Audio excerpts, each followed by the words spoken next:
Good morning students. आज हम बात करते हैं बीएससी थर्ड ईयर के सेकेंड यूनिट में जो हमने टॉपिक शुरू किया था सेंट्रल इंटरपोलेशन फार्मूलाज, उसके चौथे फार्मूले की बात करते हैं जिसका नाम है Bessel central interpolation formula. Bessel central interpolation formula जो है वो है वाई यू जो कि अननोन है equals to y not plus y1 upon 2 plus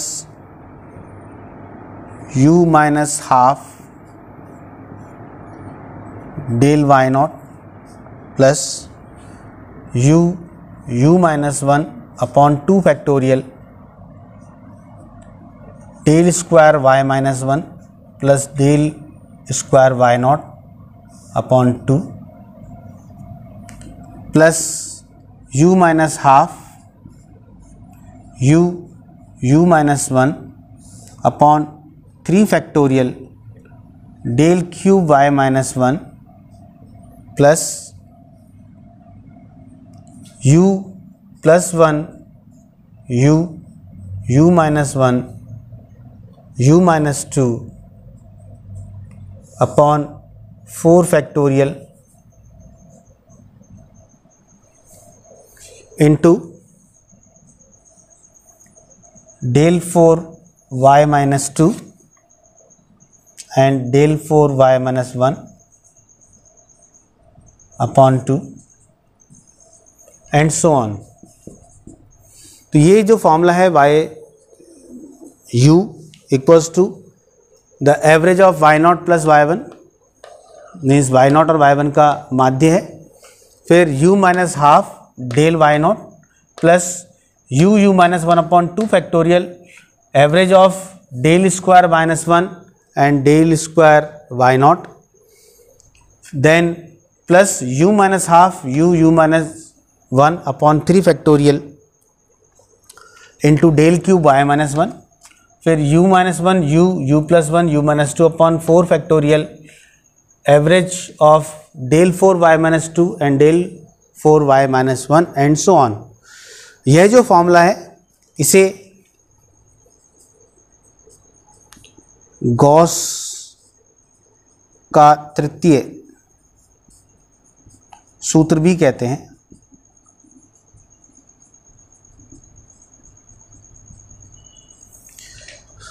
Gauss का तृतीय फॉर्मूला या थर्ड फॉर्मूला भी कहलाता है। उसका कारण यही है क्योंकि ये जो सूत्र हमने प्रतिपादित किया है वो गॉस के अग्र और पश्च दोनों जो हमारे फॉर्मूले हैं उनसे ही हमने, जैसे स्टर्लिंग में हमने अग्र और पश्च का माध्य लिया था, उसी प्रकार से गॉस जो फॉरवर्ड है अग्र सूत्र में मूल बिंदु 0 से 1 पर प्रतिस्थापित करते हैं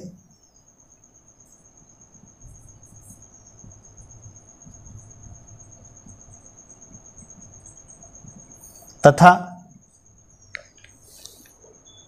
गॉस पश्च सूत्र के साथ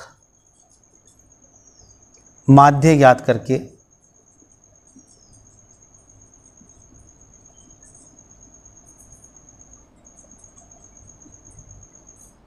इसे प्राप्त करते हैं। अर्थात गॉस अग्र जो फॉर्मूला था हमारा फॉरवर्ड फॉर्मूले में हमने जो ओरिजिन था उसको 1 पर शिफ्ट कर दिया है और शिफ्ट करने के बाद जो फॉर्मूला मिलता है उस फॉर्मूले को गॉस बैकवर्ड फॉर्मूले के साथ माध्य ले लिया, उसका एवरेज निकालने पर हमें बेसल फॉर्मूला प्राप्त होता है। इसीलिए इसे गॉस का तृतीय सूत्र भी कहा जाता है। अब हम इसका एक उदाहरण करते हैं बेसल सूत्र का।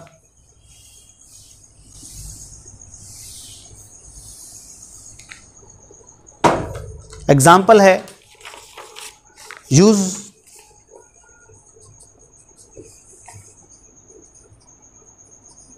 Basal formula to find y25 from the following.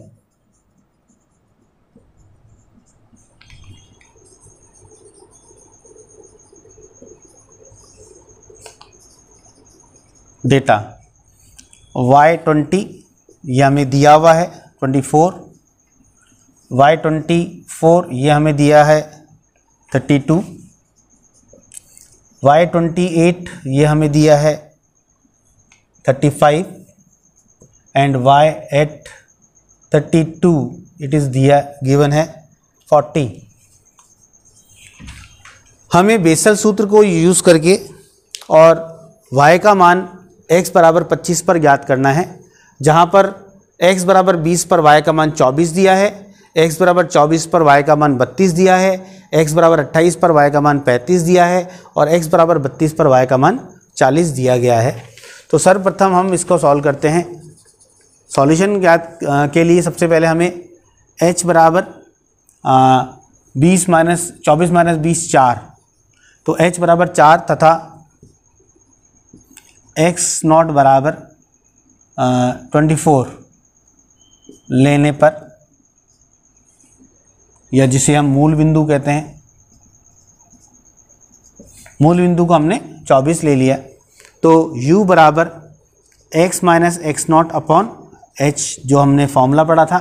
तो x जो है हमारा वो अज्ञात चर है, तो अज्ञात 25 माइनस एक्स नॉट हमने 24 लिया है अपॉन h का मान 4 है, तो ये 1/4 मीन्स 0.25।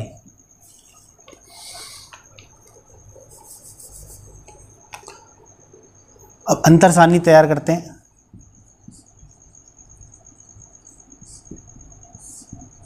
अंतर सारणी के लिए x u y u del y u del square y u del cube y u and so on जो भी हमें दिया है। x बराबर सबसे पहले हमें दिया है 20, 24, 28 और 32। 24 को हमने मूल बिंदु माना है, तो ये 0, -1, 1, 2। वायु का मान 20 पर हमें 24 दिया हुआ है, 24 पर 32, 28 पर 35 और 32 पर हमें दिया है 40। अब हम इसकी अंतर सारणी तैयार करते हैं।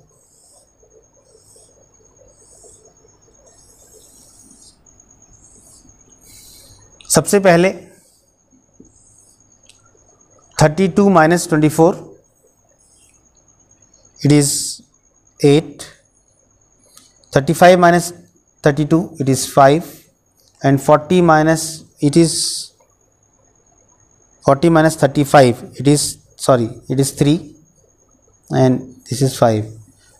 So 3 minus 5 minus 3 minus 8 minus 5 minus 3 it is 2 और अगला आएगा हमारा 2 minus 5 it is 7। अब हम बेसल सूत्र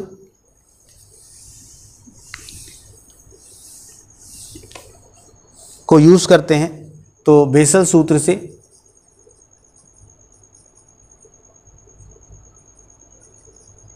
बेसल फॉर्मूला था हमारा YU equals to y0 plus y1 upon 2 plus u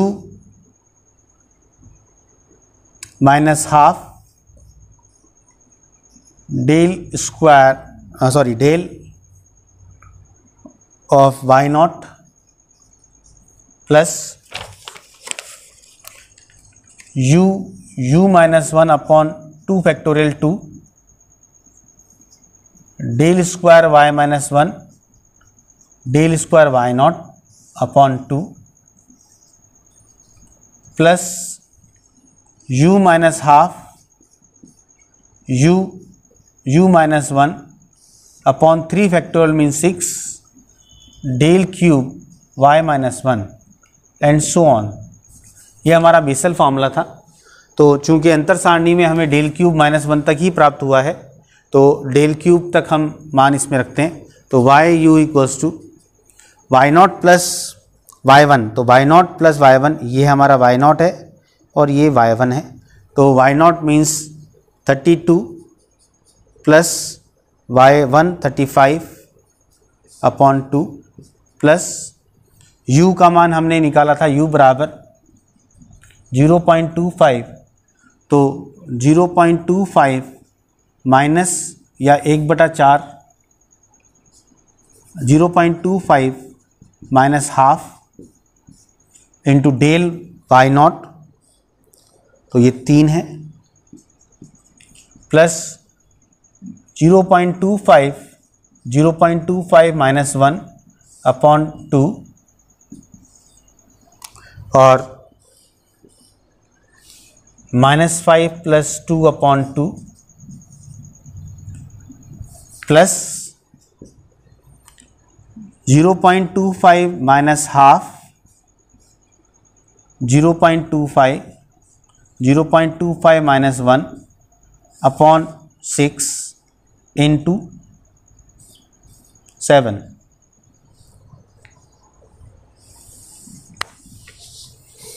इसे सॉल्व करने पर हमें वाई यू इक्वल्स टू 32.945313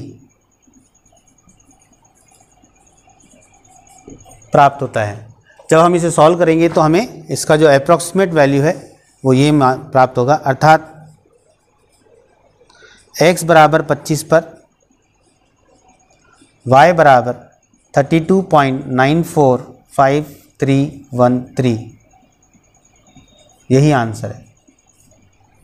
तो इस प्रकार से हम बेसल फॉर्मूले को काम में लेकर और किसी भी अज्ञात सेंट्रल वैल्यू पर वैल्यू y का मान ज्ञात कर सकते हैं। अगले टॉपिक में हम न्यूमेरिकल डिफरेंशिएशन की बात करेंगे। Thank you.